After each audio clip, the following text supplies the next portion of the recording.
राम राम सा, राधे राधे, श्री शिवाय नमस्तुभ्यम।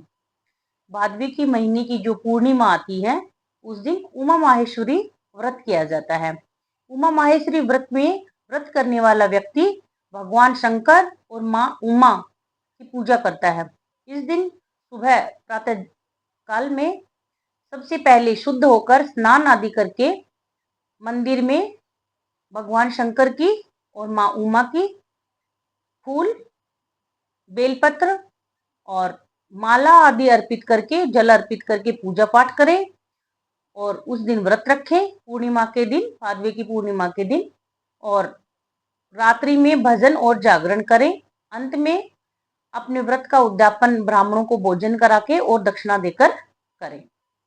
इसके पश्चात उमा माहेश्वरी व्रत संपूर्ण हो जाता है और व्यक्ति को अत्यंत धन लाभ होता है। अगर संपत्ति में कोई दिक्कत आ रही है तो वो अपने को उन्हें मिल जाती है और संपत्ति से संबंधित सभी बाधाएं दूर हो जाती हैं। उमा माहेश्वरी व्रत को लेकर एक कथा है जो मैं आपको सुनाती हूँ। एक बार ऋषि दुर्वासा ने भगवान विष्णु को शंकर जी की रुद्राक्ष की माला दी। भगवान विष्णु ने वो माला अपने नाक के गले में डाल दी। जब ऋषि दुर्वासा दोबारा वहां आए और उन्होंने देखा कि विष्णु जी ने माला नाक के गले में डाल रखी है तो ऋषि दुर्वासा अत्यंत क्रोधित हो गए और क्रोधित होकर विष्णु जी से बोले कि आपने भगवान शंकर का अपमान किया है, जिसका दंश तुम्हें झेलना पड़ेगा।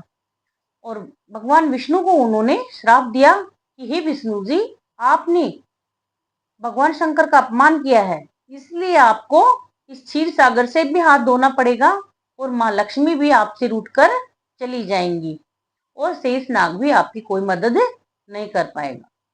तब भगवान विष्णु ने ऋषि दुर्वासा को प्रणाम किया और इस शाप से मुक्ति का कोई उपाय पूछा।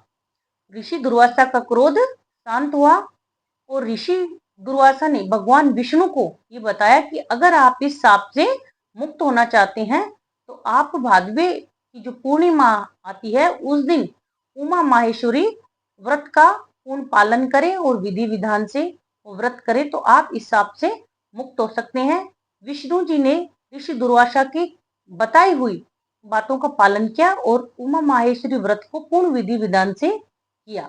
तभी से ही ये व्रत चला आ रहा है। भादवे की जो पूर्णिमा आती है उस दिन ये उमा माहेश्वरी व्रत किया जाता है। इसको करने से भगवान विष्णु को उनकी स्थापित लक्ष्मी, क्षीर सागर और शेषनाग पुनः प्राप्त हुए थे।